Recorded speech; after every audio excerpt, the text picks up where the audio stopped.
Fala pessoal, seja bem-vindo a mais um Negócios com Café da GMT Hub de Negócios. Hoje nós estamos aqui para falar de um assunto importantíssimo, imposto de renda. E o nosso especialista de hoje, Fernando, um especialista e um profissional da contabilidade, especialistas em médios e negócios também, né, Fernando? Médios negócios. Pequenos e médios. Isso é importantíssimo para a gente falar do imposto de renda, porque é uma época em que todo mundo, principalmente o contador, ele fica com a cabeça cheia, né? Com certeza. Primeiro, obrigado aí pelo convite de vocês, né? É um prazer estar aqui conversando com vocês. E sim, essa época é crucial a gente saber bem o que está fazendo para não ter problema no futuro, não cair numa malha, não ser pego de desprevenido, né?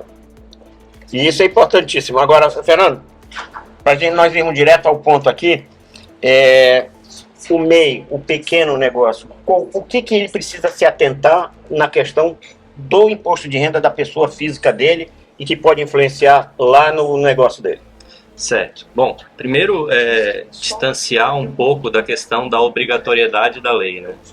O imposto de renda, ele vai além da obrigatoriedade legal, ele é uma comprovação de renda, é a mais utilizada no Brasil para comprovar renda. Então, se você quer um financiamento veicular, se quer um financiamento de imóvel, quer aumentar o limite do teu cartão, quer pegar um empréstimo, quer até alugar um local, para alugar um local você precisa comprovar renda. Se você não tiver uma comprovação de renda, você não consegue ou vai achar um monte de empecilho para isso.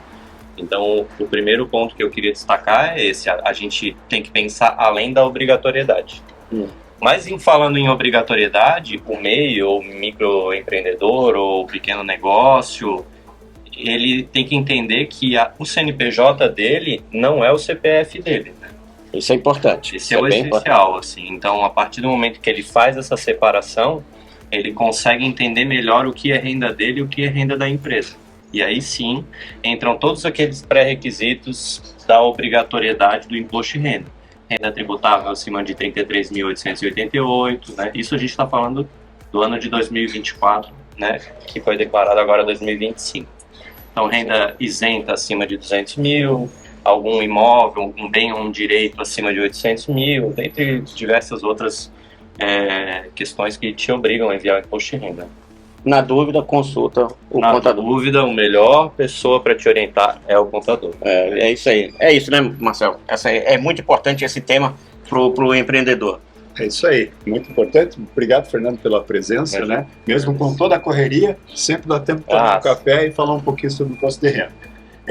Aproveitando que você tocou no assunto aí, né, além dos benefícios, logicamente, da obrigação legal, uma coisa que me ocorre aqui além de declarar tudo certinho, logicamente, né, que você vai estar em conformidade com a lei e evitar multas e penalidades, tem esse benefício de você demonstrar, né, além de ter o capital, o dinheiro físico, mas demonstrar documentalmente que você tem alguma riqueza.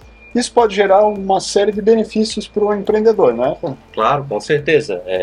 Até muitas vezes para análise de crédito do empréstimo da pessoa jurídica, vai ser solicitado uma comprovação de renda do sócio, né, dependendo da linha de crédito.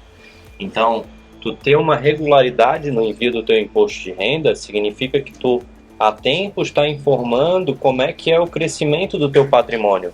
O que numa análise de crédito, num banco, numa instituição financeira é essencial, né?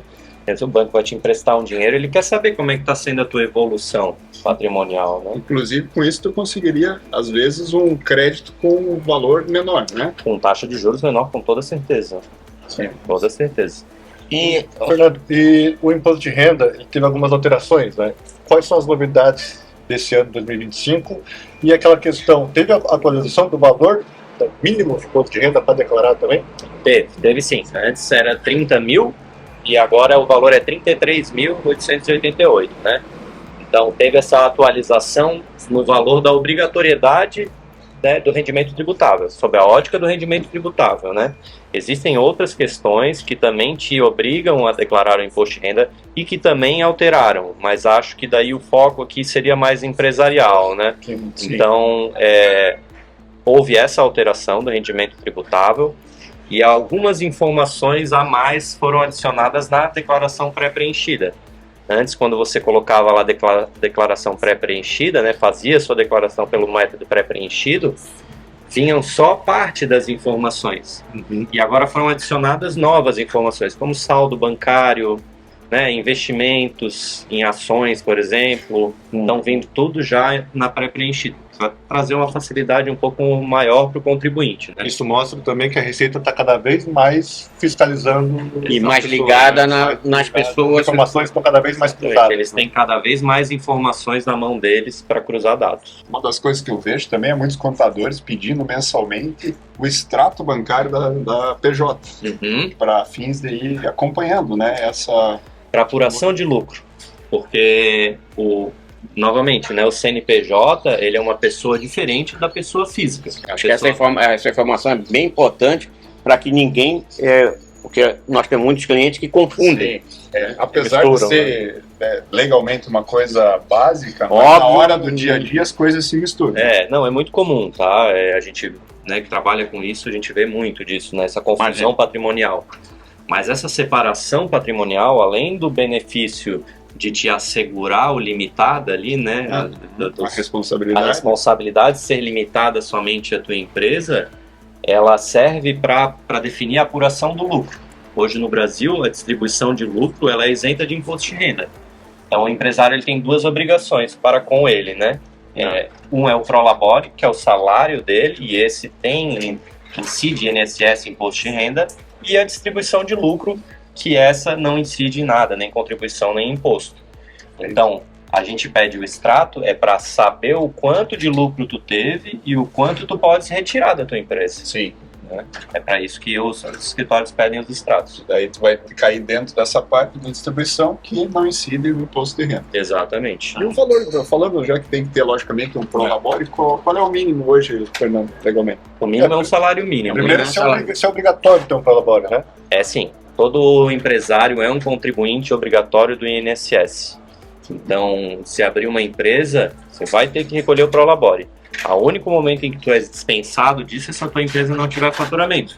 Lógico, se o governo não tem faturamento, como é que você vai pagar o teu salário, né? Os prolabores são para todos os sócios ou só para o sócio administrador? Para todos os sócios que atuam na empresa. Só se tu és um sócio cotista, um sócio investidor, que daí tu és dispensado disso. Mas se tu tens funções dentro da empresa, tu és Ou seja, exercer uma função dentro da empresa, você tem direito ao prolabore e esse prolabore precisa ser declarado, precisa estar tudo certinho, retirado. Exatamente. Essa é uma informação muito importante. Tem que constar pelo menos o valor de um salário mínimo para cada sócio que esteja ativamente participando da empresa. É isso mesmo. É isso mesmo. É isso mesmo.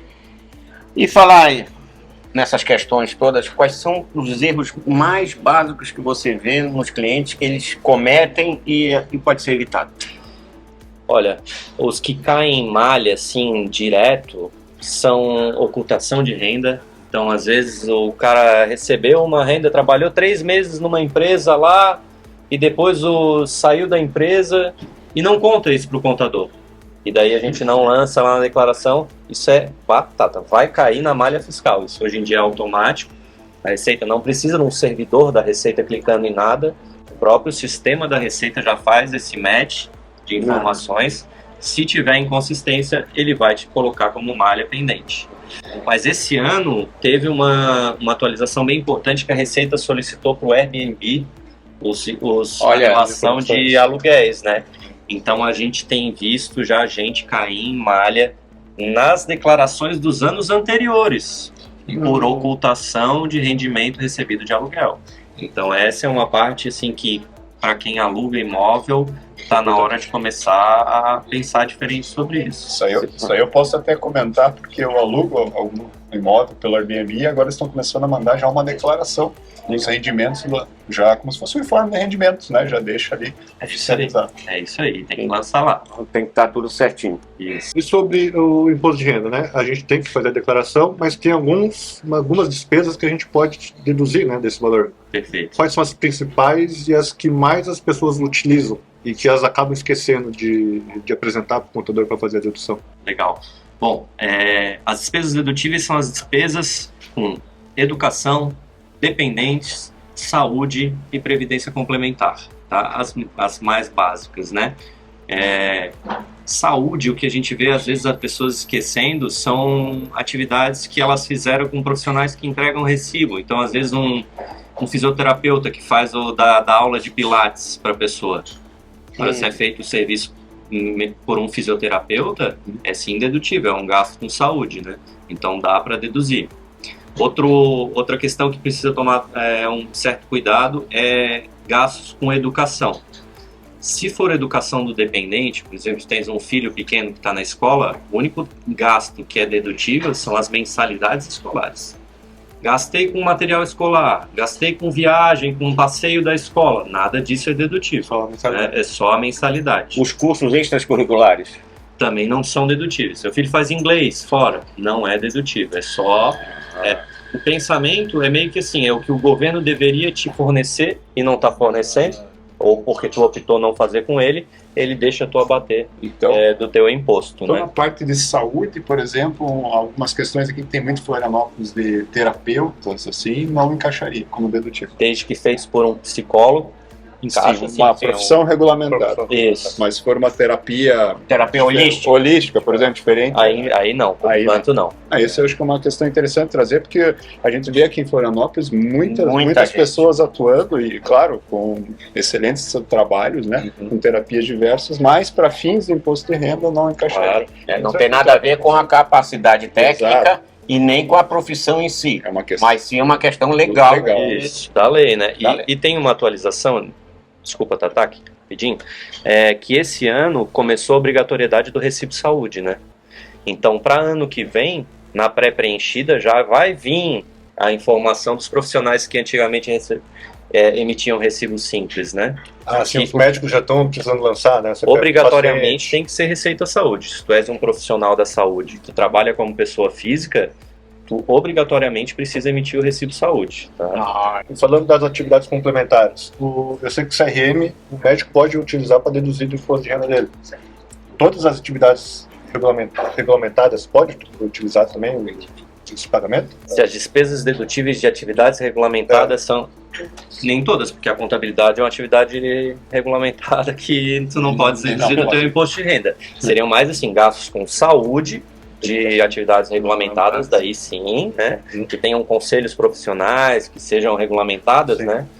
E escolas e instituições de ensino que sejam aprovadas pelo MEC. Perfeito. Sim. Fernando, nós estamos chegando ao fim dessa conversa aqui sobre negócios com excelente café que nós temos aqui, né? Inclusive agradecer novamente a nossa querida amiga Regiane aqui do Café Dourado, né, que nos cede aqui o espaço dela para nós gravarmos todo mês a nossa conversa com o café aqui sobre negócios, com a GMT Hub de Negócios também. E eu queria que você deixasse uma mensagem para os empresários, né, neste momento de imposto de renda e também, como você falou, não é uma questão só de obrigatoriedade. Ele precisa se preocupar também com a contabilidade dele para o resto do ano. É isso aí. Se tu me permitir, eu gostaria de deixar duas mensagens. Ótimo. A primeira é: separe o teu patrimônio da empresa. Não misture as tuas contas pessoais com as contas da empresa. Isso é essencial para o sucesso da tua empresa e para o teu sucesso pessoal. 2. Declare imposto de renda independente se você está obrigado ou não. A declaração de imposto de renda é uma comprovação de renda e vai te ajudar em diversas instituições bancárias e de crédito. Último detalhe, acho que dá tempo ainda da perguntinha final. Qual é o prazo para entregar, Fernando? Isso é bem importante. Estamos chegando. Dia 30 de maio agora é o último dia para a entrega da declaração de imposto de renda. Então, quem não entregou ainda, vamos correr que... Corre pro contador, liga para ele. Não deixa pro último dia, hein? Já pega aí o celular, já liga pro teu contador e vai fazer todo o trâmite certinho, passa toda a documentação para ele. Bom, Fernando, muito obrigado. Nós, com certeza, esperamos ver você mais vezes aqui, porque contabilidade tem tudo a ver com os negócios, a saúde financeira das empresas. E quero convidar vocês para compartilhar esse vídeo, né? Seguirem a gente nas redes sociais e não se esqueçam, né? GMT Hub de Negócios está aqui para ajudar vocês a construir o sucesso do negócio de vocês. Takaki, Marcel, nós somos a equipe da GMT e estamos aqui para ajudar vocês. Fernando, obrigado. Agora vamos fazer um brinde, né, ao Café Dourado e aos nossos negócios. Saúde. Saúde.